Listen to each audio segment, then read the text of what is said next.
My name's Anne Marie, and this is about Feed Your Skin, the importance of vitamins A, C, and E.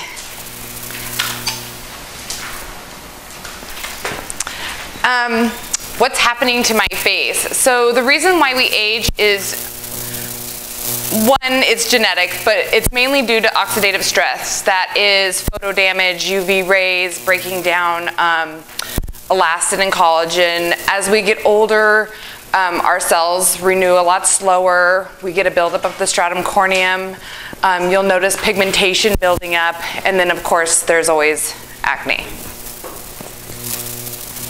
So don't believe the hype. There is no miracles in the bottle over the counter.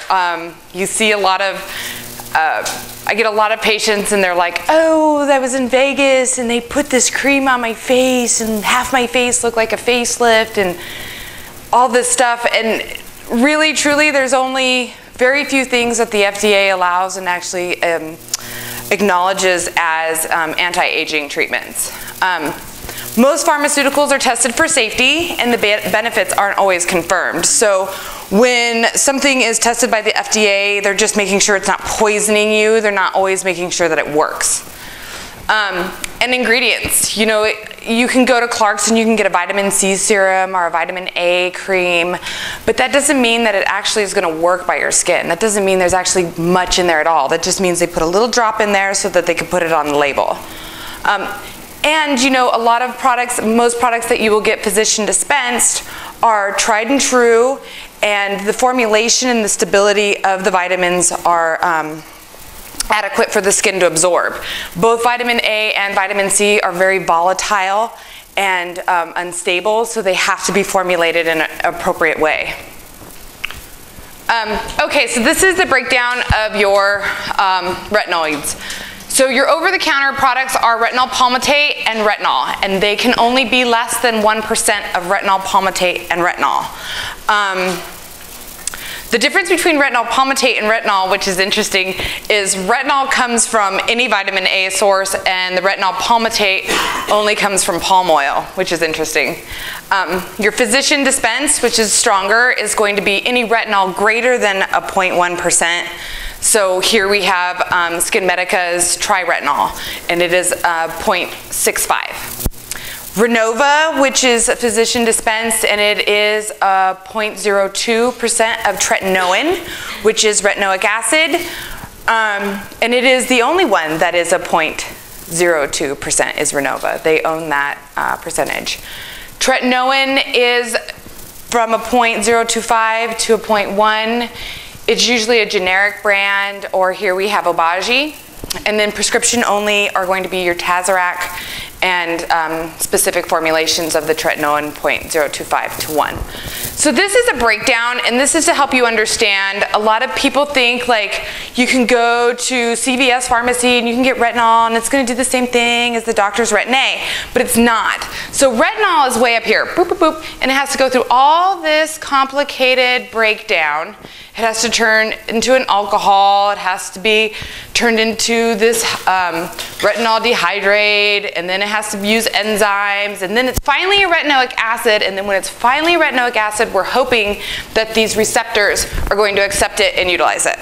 So it's really a long process. And I read a research that said that an over-the-counter retinol, a popular brand, it took 24 months to receive the same results as you do with Renova in 3. And that's significant. You know, people are concerned with price, but if you're Renova, you know, in that pump, you get 3 months supply. So you've reached the same results as you would after 2 years of an over-the-counter. So the proven benefits of, I'm going to focus on retin-a, tretinoin. Tretinoin is known as the gold standard. It pretty much does everything. It is an antioxidant, it exfoliates, it promotes collagen production, it restores elastin, it repairs photo damage, it's a great treatment for acne, and it helps with vascular health. Vascular health is really important because as we age, the circulation in the skin and getting those nutrients that we ingest when we eat is important that it can get to our skin. Our bodies concern isn't always with this outer layer. You know, we have a lot of other organs, and if we have good vascular health in our face, the nutrients we ingest will reach our dermis.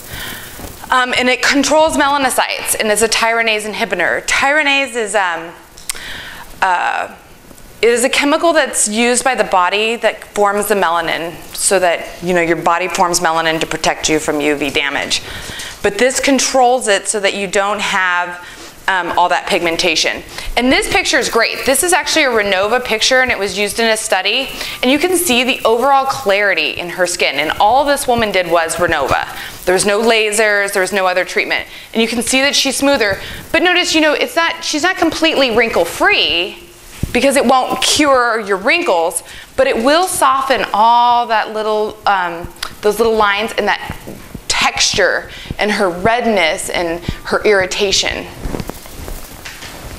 So Renova was the first FDA-approved treatment for wrinkles, and as far as I can find, it's still the only cream that is FDA-approved to treat wrinkles. And you can see, I'm going to go over in the next slide, myths. This is the baseline of, this is your outer shell, this is your epidermis and your dermis, and you can see that the outer shell is thick in this picture, and the skin is actually very thin. One of the myths is that tretinoin causes the skin to thin, and it's such a lie. It actually does the opposite. It thins this dead layer, which we don't need too much of. We have too much of it, and by doing so, it thickens the living cells, and it causes the dermal layer, all the proteins and fibroblast activity for collagen and elastin to become thicker. So that's what's going to get rid of your wrinkles, your fine lines. It doesn't get rid of wrinkles, it gets rid of fine lines, and it's going to help your overall texture by getting rid of all this mess on the top. And this is also a picture of Renova. I think that he had other treatments, but you can see that his texture is a lot smoother. The pigmentation overall is a lot glowier, and that sort of thing. So, common myths. Retinol and retin-a are the same. Retinol does not directly affect the skin. It must be converted into retinoic acid. Only retinoic acid directly affects the skin and helps reduce some signs of aging. Retin-a does not thin the skin. Another myth is you can't go in the sun if you use tretinoin. Use sunscreen. You should be using it anyway. UV sensitivity is more of a precaution than a true concern. You want to be cautious of your UV exposure no matter if you're using retin-a or not. You can't use tretinoin if you have sensitive skin. And this is also a big myth. Younger, healthier skin cells are going to make your skin more resilient and less sensitive. If you have healthy cells that are behaving in a manner so that to protect you against those environmental problems. And yes, when you initially start using retin-a, you're going to have some sensitivity. As Dr. Joshin says, it's the gym factor. When you first start working out, it hurts, but as you continue to go, your muscles get bigger and your body becomes stronger. So this is helping your skin, the biggest organ on your body, to become stronger. And then the allergy to retin-a. Retin-a is a derivative of vitamin A, so it is not likely that you are allergic to it. If you have a reaction, it's usually the delivery ingredient, so I always suggest trying another method. One of our girls, we've tried a couple, and we're going to find one that works for her. Or it could be, you know, the preservative or another ingredient in the formula, but it isn't the vitamin A. Okay, so vitamin C and E. They work most effective together. They are antioxidants. This is the second most researched product for skincare on the market. So there is lots of data on it. It protects the skin against free radicals, photo damage. It helps stimulate new collagen. It significantly inhibits melanogenesis, which is pigmentation, and it improves a variety of inflammatory diseases. And the most important part is the manufacture of collagen requires several ingredients, including vitamin C, iron, manganese, and vitamin D. So vitamin C needs to be in your dermis in order for you to produce collagen. So we talk a lot about free radicals and antioxidants. Basically, an antioxidant is a cell that is missing a neuron. And so what it does is it goes and it steals your neuron, and then you steal her neuron, and then so on and so forth, and then you have a big mess. So antioxidants basically attack the free radicals and get them out of your skin. These are the main cause of aging, you know, the breakdown of that fibroblast, the breakdown of your skin behaving like it's supposed to.